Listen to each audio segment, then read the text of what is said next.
Assalamualaikum warahmatullahi wabarakatuh. Perkenalkan, nama saya Testiana dari jurusan PAI kelas 2 3 FAI. Di sini saya akan menjelaskan atau membahas tentang kedudukan fatwa sahabat dan urf. Kedudukan fatwa sahabat. Fatwa menempati kedudukan strategis dan sangat penting karena mufti atau pemberi fatwa, sebagaimana dikatakan oleh Imam Asy-Syatibi, berkedudukan sebagai khalifah dan ahli waris Nabi SAW, sebagaimana hadis yang diriwayatkan oleh Abu Daud dan Tirmizi bahwa al-ulama warasatul anbiya, ulama merupakan ahli waris para nabi dalam menyampaikan hukum syariat, mengajar manusia, dan memberi peringatan kepada mereka agar sadar dan berhati-hati.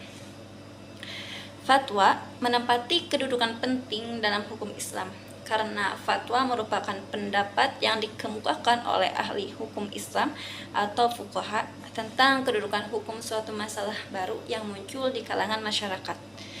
Ketika muncul suatu masalah baru yang belum ada ketentuan hukumnya secara eksplisit atau tegas, baik dalam Al-Quran, As-Sunnah, dan Ijma, maupun pendapat-pendapat fuqaha terdahulu, maka fatwa merupakan salah satu institusi normatif yang berkompeten menjawab atau menetapkan kedudukan hukum masalah tersebut. Karena kedudukannya yang dianggap dapat menetapkan hukum atas suatu kasus atau masalah tertentu, maka para sarjana barat ahli hukum Islam mengkategorikan fatwa sebagai jurisprudensi Islam. Secara fungsional, fatwa memiliki fungsi tabyin dan taujih. Tabyin artinya menjelaskan hukum yang merupakan regulasi praksis bagi masyarakat, khususnya masyarakat yang memang mengharapkan keberadaannya. Taujih yakni memberikan guidance atau petunjuk serta pencerahan kepada masyarakat luas tentang permasalahan agama yang bersifat kontemporer. Fungsi tabyin dan taujih fatwa terikat dalam fungsi keulamaan, sehingga fatwa syariah yang telah dikeluarkan sejak generasi sahabat, tabi'in, tabi'ut tabi'in, dan generasi sesudahnya hingga generasi ulama sekarang. Karakteristik fatwa klasik lebih bersifat individual dan mandiri. Kemudian dalam era madhab, fatwa-fatwa yang dibuat berada dalam lingkup madhab fikih tertentu. Sedangkan fatwa kontemporer sering bersifat lintas madhab atau fatwa atau taufik antara madhab-madhab. Sedangkan fatwa menurut arti syariat ialah suatu penjelasan hukum syariah dalam menjawab suatu perkara yang diajukan oleh seseorang yang bertanya, baik penjelasan itu jelas atau terang, atau tidak jelas atau ragu-ragu, dan penjelasan itu mengarah pada dua kepentingan, yakni kepentingan pribadi dan kepentingan masyarakat banyak. Fatwa sahabat yaitu pendapat sahabat Nabi mengenai ketentuan hukum suatu kasus yang tidak diatur secara tegas dalam Quran maupun Sunnah. Pendapat sahabat yang kita maksudkan, yang kita pandang pendapatnya hujah atau beralasan, ialah sahabat yang turut berperang bersama Nabi SAW dalam suatu peperangan atau terkenal dan masyhur dalam bidang fatwa dan fikih serta bergaul lama dengan Nabi SAW.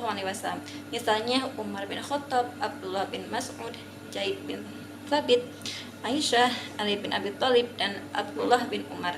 Secara umum, seorang mufti adalah orang yang dipercaya masyarakat umum untuk menjawab persoalan-persoalan yang muncul dalam kehidupan masyarakat, yakni untuk menentukan hukum halal atau haram, boleh atau tidak. Fatwa bukanlah keputusan hukum yang dibuat dengan gampang dan seenaknya tanpa dasar. Fatwa senantiasa terkait dengan siapa yang berwenang memberi fatwa, kode etik atau adabul ifta, dan metode pembuatan fatwa atau al-istinbat. Urf. Kata urf secara etimologi atau bahasa berasal dari kata arofa ya'rifu, sering diartikan dengan al-ma'ruf, dengan arti sesuatu yang dikenal. Pengertian dikenal lebih dekat kepada pengertian diakui oleh orang lain, sesuatu yang dipandang baik dan diterima oleh akal sehat. Kata urf sering disamakan dengan kata adat. Kata adat berasal dari bahasa Arab adah, akar. Katanya ada yang mengandung arti perulangan. Oleh karena itu, sesuatu yang baru dilakukan satu kali belum dinamakan adat. Kata pengertiannya tidak melihat dari segi berulang kalinya suatu perbuatan dilakukan, tapi dari segi bahwa perbuatan tersebut sudah sama-sama dikenal dan diakui oleh banyak orang banyak. Sedangkan kata uf secara terminologi seperti yang dikemukakan oleh Abdul Karim Zaidah berarti sesuatu yang tidak asing lagi bagi suatu masyarakat karena telah menjadi kebiasaan dan menyatu dengan kehidupan mereka baik berupa perbuatan atau perkataan. Para ulama usul fikih sepakat bahwa uf yang sah yaitu uf yang tidak bertentangan dengan syariat, baik yang menyangkut dengan uf umum dan uf khusus maupun yang berkaitan dengan uf lafaz dan uf amal, dapat dijadikan hujah dalam menetapkan hukum syar'i. Dari segi objeknya, uf dibagi kepada al-uf al-lafzi atau kebiasaan yang menyangkut ungkapan dan al-uf al-amali, kebiasaan yang berbentuk perbuatan. Contohnya al-uf al-amali adalah kebiasaan masyarakat yang berkaitan dengan perbuatan biasa atau muamalah keperdataan.